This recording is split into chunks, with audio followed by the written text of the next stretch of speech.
It's the Mixed Martial Arts Hour with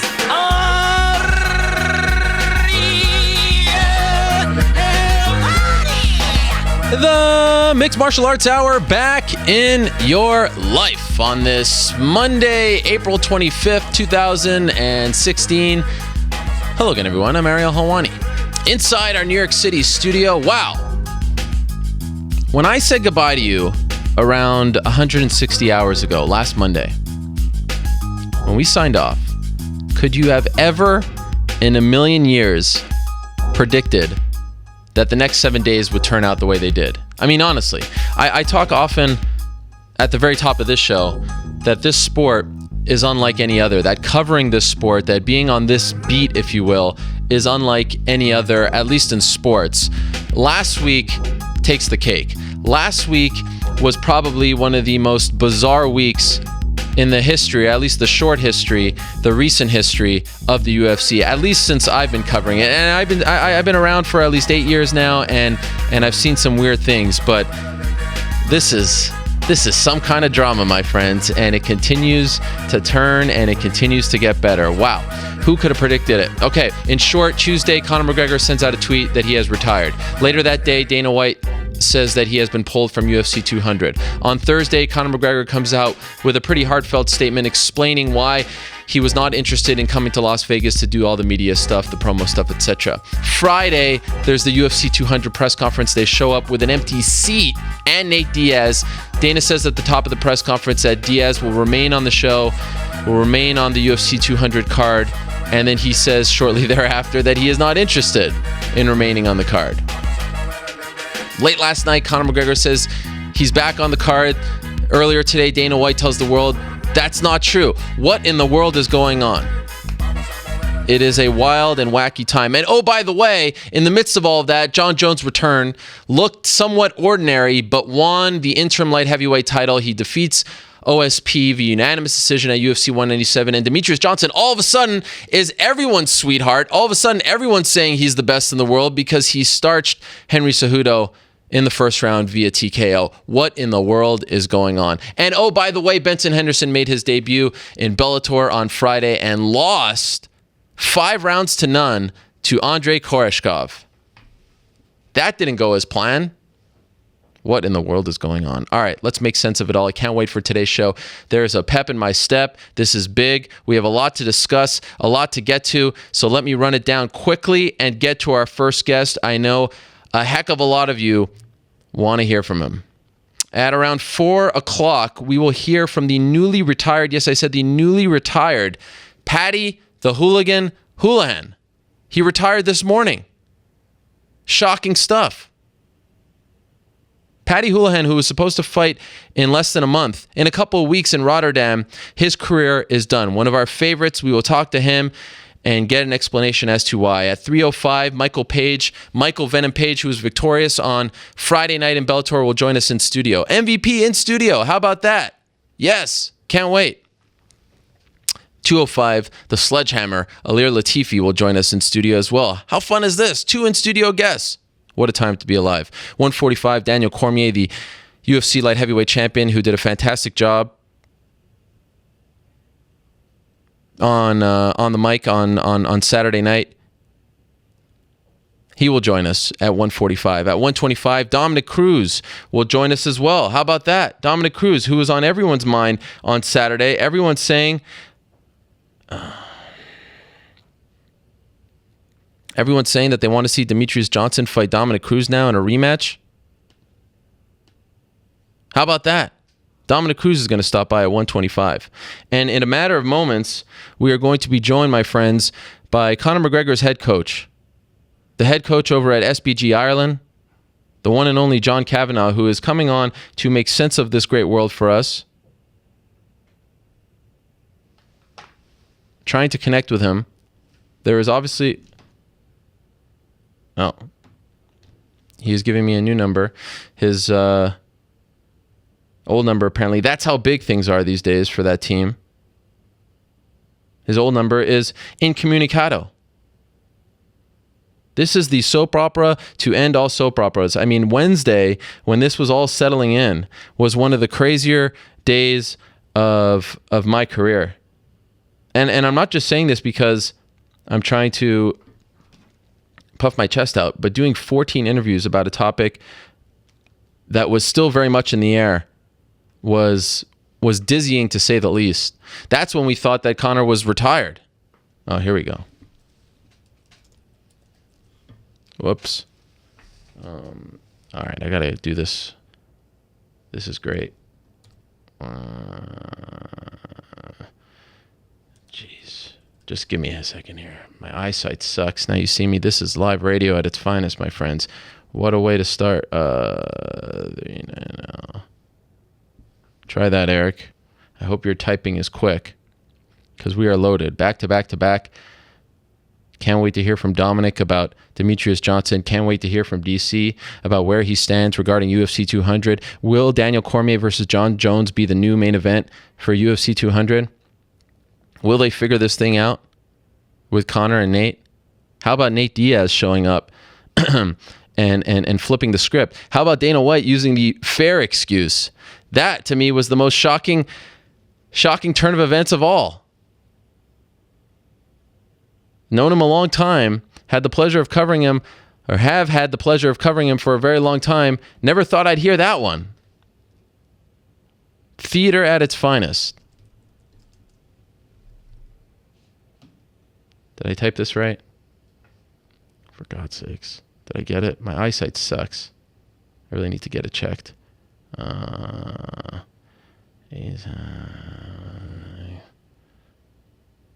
Please talk to me.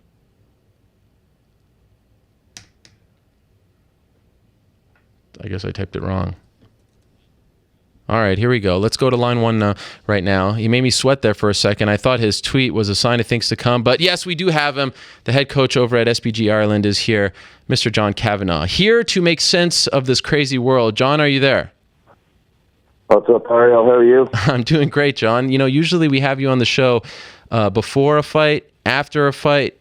But this time, we like I said, we need you to help us understand what's going on. There's a lot of things going on regarding your guys. You are the center of attention. Everyone's talking about your guys. So let me start with the new news, and then we can work our way backwards, if you don't mind. What is going on as of late? Conor sends out a tweet late last night that he's back on, and now Dana White is saying that's not true.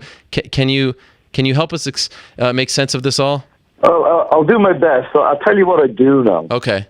I do know that we left Iceland very early this morning, which I guess was that time, and we ended up getting separated. We went different ways, and I turned my phone on. I was with Gunny and Paddy Houlihan, and things started going crazy. I saw this message.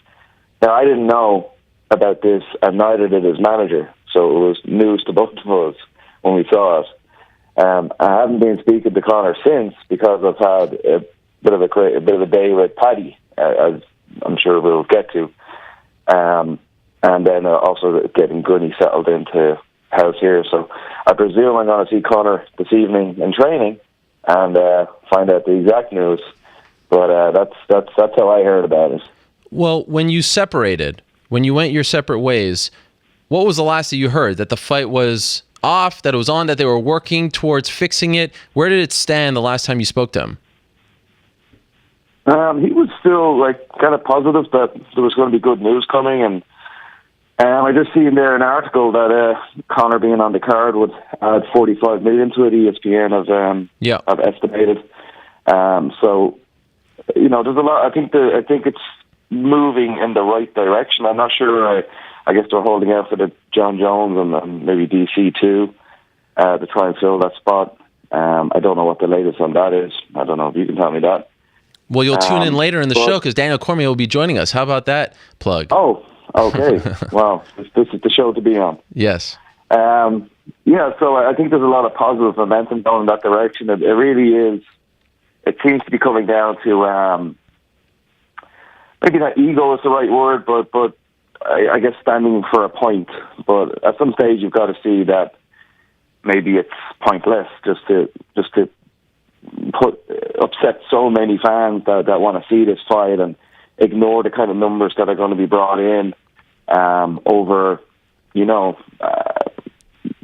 and press conferences I know are fun to a lot of people, but tends to be more or less the same questions asked every time. And like I said in the article I wrote, it's not the same for Conor having to travel halfway across the world as for his opponent having to go basically down the road to do these things. So there seems to be swinging in the right way, and we're aiming for, and we're training for 200. So I just hope we get some good news. You've been around this game a long time. Are you honestly shocked that it's gotten to this point, that they can't seem to find middle ground, can't seem to figure it out, that it has turned into this with the empty chair and the back and forth? I mean, it feels as an outsider like this could have been avoided long ago. Are you surprised that it's gotten to this point? Yeah, I am. I guess maybe that's what it came down to, was like a communication error, and maybe this could have been avoided with a couple of weeks out, more direct conversation between everybody involved, and let's see if we could do, have them there on Skype, or the way the world is now, you don't have to be physically at places in order to be involved in things. You did that video for the MMA awards. Like I said, it's just, I don't know what this obsession is with Vegas. UFC is a global sport. It's not a Vegas sport. And I don't see why everything has to be done there, especially when one fighter who's beginning a 12-week training cycle has to really mess up a couple of weeks' worth of training. So I really hope that they can, because of his past goodwill he's built up with taking all these late notice fights and never causing a problem with them, and generating so much money and being such a large, charismatic character in the show, in the UFC, that for the sake of one half-hour press conference, they can't let what would be a fantastic fight and one that everybody's excited to see happen. Okay, now let's start at the beginning. As his coach, as one of his closest friends, when did you find out that Conor was sort of being summoned to Las Vegas, that he was required to be there? When did this all start for you? We've just come back from 7 days in Iceland. And then before that, we were 7 days in Portugal. So we've been basically on the road for 2 weeks now. And it was the beginning of the Portugal trip that I started hearing about this. Like, I'll be honest, I don't involve myself in a lot of the kind of media or management side of what Conor does. I'm just there for the training, and I have a big team. It's not just Conor, although everybody obviously asks me about him. But I do have a lot of fighters, and I have a busy gym, and there's a lot of stuff going on back home as well that I have to be involved myself with. So I try to focus on what I can control rather than what I can't control. But I did start hearing about them wanting to do this in Vegas, and Conor and I guess his manager Audie were kind of back and forth with them, trying to figure out, is there a way around this, or can we reschedule it? I thought we were going to be out there for 5 weeks before the event, so why not do it during that 5 week period rather than having to add in, like I said, that long back and forward journey, just when we're starting our like real training for this fight, only to have to readjust again a few weeks later when we move out there for 5 weeks. So I thought there was pretty good alternatives being offered, and then New York was agreed to. That was no problem, because it's a lot less stressful of a journey. You can kind of go over on Friday and be back by Sunday. It'd just be a weekend kind of thing. Mm-hmm. But everything was more or less being rejected, and I guess the standoff came, and there you go. Here we are. So it seemed like the shit, as you will, hit the fan on Tuesday. Conor gets ahead of it, puts out the tweet that he has retired. Did he at any point ever really consider retiring? Was that like, did he change his mind there? Yeah, no, that was not a joke. For tell you how I found out was I was coaching in Mjolnir in Iceland, and he showed up late for the session, and I was kind of berating a little bit, telling him to hurry up, get on the mat where we're started, and he went, "Oh yeah, I just retired." And I said, "Okay, well, let's just do the session and then we'll talk about that." So we trained for a couple of hours. We went outside. I turned on my phone, and I seen that he actually put it out there. But yeah, he was content to leave it at that. So yeah, no, that was not a joke. And as you know, again, as his coach and one of his best mates, what was your reaction once you know, I know you went on Twitter and everything, but he can't retire now. He's 27 years old. He has a lot more left in him. He's got a whole legacy to build still and all that. Like, did you try to say, wait a second, let's fix this situation? Were you the one that tried to help him out? I'm sometimes a little bit of the handbrake on his enthusiasm. So we had a conversation, something similar to that. You know, I thought it was a little bit rash, but Conor's a very special individual, and these people that are have extremes in all arts tend to have a mindset of it that's hard for me to understand. But that's what made him brilliant, and what makes him interesting to follow. Once this starts to, you know, hit the news cycle, and Dana White goes on SportsCenter here in the U.S. and says that he has been pulled from the card, there was an explosion. I mean, the amount of retweets, fine, that's all well and good, but the amount of interest from the general news media around the world, to me, was shocking. It was stunning to see how many people were following the story. What was it like for you? I'm sure everyone was hitting you guys up as well. How crazy was it from your end on that Tuesday, Wednesday front? You saw that when you tried to call me there, you couldn't ring me because I changed my number. Wow. I've had the same number I've had the same number now for 15 years, and I changed it overnight because it was just too much. Wow. I couldn't turn on my phone. I guess over the years, you're the first and will remain the only journalist that has it. Over the years, you kind of give it out as you're going along, and then suddenly I realized about 200 journalists had my phone number because they were all just. My phone, I couldn't plug it in because it would just ring and ring and ring till the battery died, and then that would repeat. So wow. I had to ring my provider, and they normally don't do it, but the guy on the phone heard who I was, and he was like, "Okay, I understand where you're coming from," and I was done within an hour. So there's about 10 people have my number now.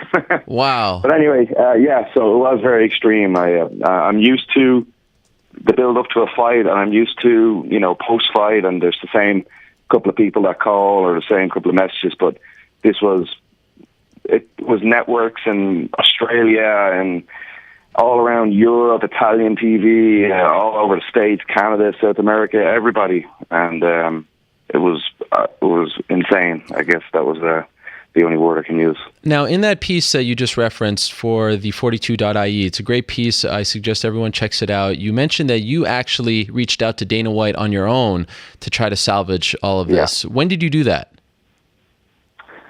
I did it on Wednesday. Okay. Last Wednesday. And I go ahead. messaged him. And what was he saying? Like, what's he been? I just tried to put my case across and sort of explain. Like we're doing everything different for this fight. There's a really new approach to what we're doing. As you know, I have a book, Win or Learn, and I don't really mind losses. I see it as a necessary step towards success, and no matter what you're doing in life. But only if you learn from the loss. If you lose and you don't see what went wrong and you don't make changes, well then you will continue to lose. Whereas we very much made a lot of changes, and we're in a really great place. Some new members on the team, and we were really hitting the ground running in Portugal, and we were getting some great stuff done. And I knew it would completely throw everything off because this was a very structured layout where we'd never done that before. Our structure was Conor would just kind of sleep all day and then sometime emerge in the evening, and then we'd drift down to the gym and do a lot of training. This was Conor getting up at 7:45 a.m. Wow. And I can't tell you how unusual that is unless you know him as well as I do, and maybe people listening would know some of the stories about trying to get him up and such. And he'd become this soldier. And I basically said, look, if it comes down to the press conference or the fight, we've got to let this one go because I don't think it'll be his best version showing up. So I'd rather let that go as much as I want that fight than to kind of half-ass do it again. And yeah, maybe some cool a TV ad or whatever they were doing. But really, Ariel, is there anyone in the MMA world that didn't want to see that fight? Was there a need to spend $10 million on an ad? Like everybody wants to see that fight and more. Mm-hmm. You know, if anything, at this stage, it's grown even bigger. And for me as a coach, I said to Conor, I genuinely felt that if he'd have gone his whole career undefeated, it would have been great, but it wouldn't have been a touch on what I believe could happen with this fight, and to show a real turnaround and to show his true character and how he deals with adversity and how he comes back and then go on a really exciting run. So I actually thought that this was going to be the biggest positive of his career, what was initially a defeat. So he puts out that statement on Thursday, and it sort of speaks for itself. But I'm wondering if you can tell us, what's he like now? Because it's clear that, he doesn't feel like doing as much media. He's been pulled in 1,000 different directions, 1,000,000 different directions. And he pretty much stated his case as clearly as possible. It was a fascinating read. But as someone who's been conversing with him and seeing him, I mean, is he mentally, is he there? Because you can't really tell from reading it. Like, has he had enough? Is he on the verge of a breakdown? How would you describe his sort of mental state right now? No, he's in a great place. We did two great weeks training. We did a really good week in Portugal, and then we did a great week in Iceland. And we're there as well, obviously helping Gunnar, and he always gets a real buzz out of being in his company. Media-wise, I've seen that a lot of people message me. That's part of the job, and he's not against doing media. I mean, as much as any fighter is against doing media, he's not particularly, or not a new amount against it. It was just at that particular time, that amount of travel and losing the momentum of what we were starting was just going to be detrimental physically, and I believe psychologically as well. That when you're making that walk to the cage, or it's night before, and you after weigh-ins, and you're lying in bed on your own, you can't lie to yourself. You can't trick yourself into that you did everything that you possibly could. You either did or you didn't, and we just want to make sure that we can do that. When we're walking in, we've given it everything, and then you can live with the result. Even if it's a loss, you can live with the result. But you can't if the truth is that that you didn't do everything that you could have. And so no, it's not like against the media obligations. And if they had a crew in Iceland, we would do our usual job, and then give the interviews and let them fill on the practice. And I'm sure that was all going to come down the road. And then, 5 weeks out, we're in LA and do the TV shows and all that. It wouldn't have been a problem. But for anybody interested in sports science and knowing how you break up a 12-week training camp and know how important that first cycle is, to have that pretty much ruined, it was better to let the fight go, as painful as it was. Did you guys watch the press conference on Friday, and what did you make of it? In particular, the reasons that were given as to why they weren't going to bend, why they weren't going to make this fight, putting out the empty seat, even what Nate said, somewhat, flipping the script on everyone and siding with Conor. What did you and him make of the whole scene there in Las Vegas? Yeah, much respect to Nate. I think it's he's a true fighter, a true warrior, and he can see that in Conor, and as much as Conor can see that in him, there's a lot of mutual respect between those two guys. And obviously Nate, I'm sure, could have probably named his own price to fight anybody he wanted, and for him to stand up there and say he was only interested in fighting Conor was incredible. I'm not surprised, because that's, again, him and his brother are just like that. They enjoy fighting a hell of a lot more than they enjoy even the financial rewards that come with it. They don't seem to be that much motivated by that. They're just motivated by testing themselves, and that came across there. As for the rest of the press conference, I think I know maybe it's different for fans, but for me, they're just kind of bland. Like same questions, and I have to be honest and just say I find them kind of boring. Conor has a wish about him, so that makes them watchable. But sure, Aldo being asked questions about Edgar and vice versa, it was just anybody you'd know what their answer's going to be. Yes, I'm training hard as I can. This has been the best fight camp I've ever had. I respect my opponent, but I'm going to win. It's the same old. I think the UFC did an incredible job at the beginning, and they've become pretty much number one combat sport now. Everybody, because they get people involved with the character. You become invested in them. Well, yeah. Come on, could you be any more invested in Conor? resigned to this fight. It just wasn't necessary. I could understand maybe for the up and coming guys, they need to get their face out there. We need for the fans to hear them speak and hear their background stories. But I don't think anybody doesn't know this background story at this stage. And if you're sitting down and you're putting in your pros and cons column and you're saying, well, pro, we get him here and he gives his witty answers and stuff that everybody kind of knows, but con, we've potentially damaged his training for this fight. Surely you have to say, okay, look, let's let the top guys slide on this one because that fight's sold anyway. Let's put a bit of attention on Edgar Aldo, which is going to be technically a great fight. I don't think anybody is.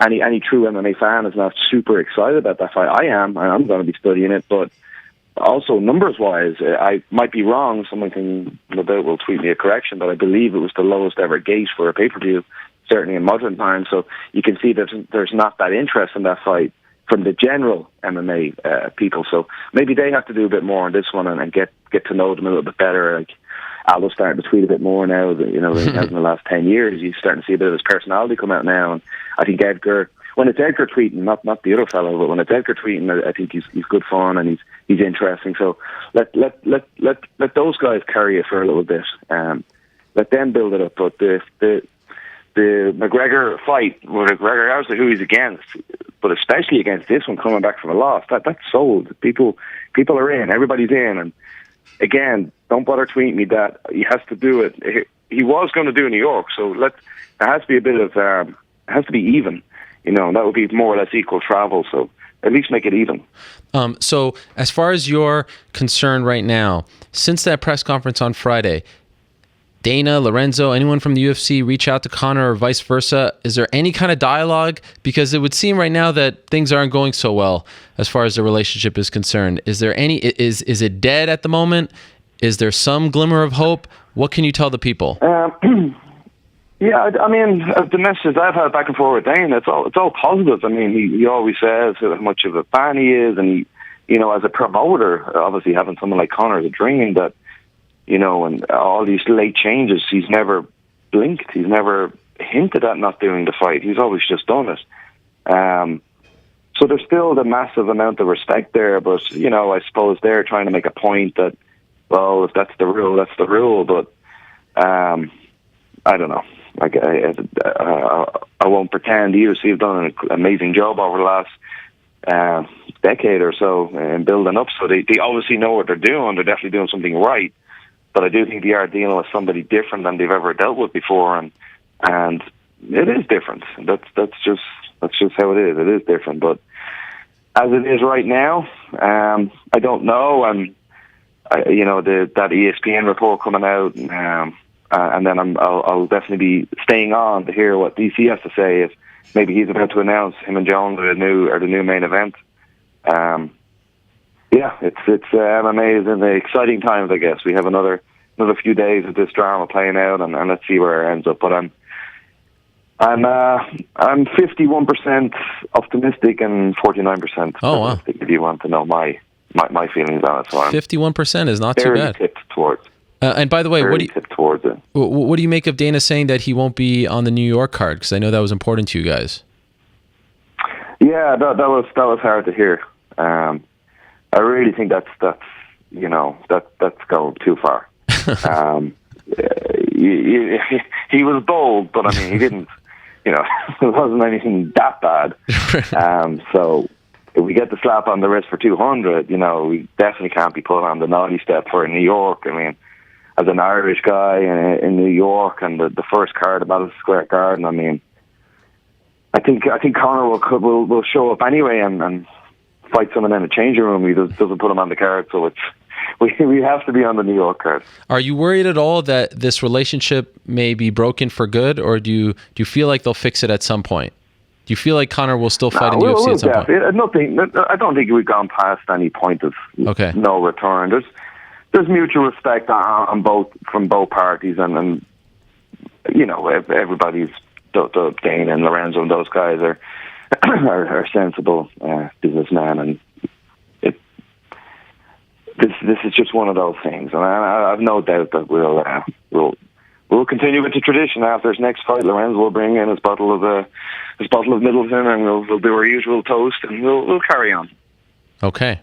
Well, a lot of people are following this story. A lot of people wondering what is going to happen next. It has become a soap opera, if you will. Let's end on this note. Some sad news regarding Paddy Holohan, a guy that you think very highly of. Can you even describe the I mean, I can't even imagine what's going on in your head between this Conor stuff and now with Paddy. Can you put into words how you feel about this announcement that he has had to retire at a very sudden, time and just 2 weeks before his next fight? Young guy, looking good, and then all of a sudden you get this news. Yeah, I was genuinely heartbroken.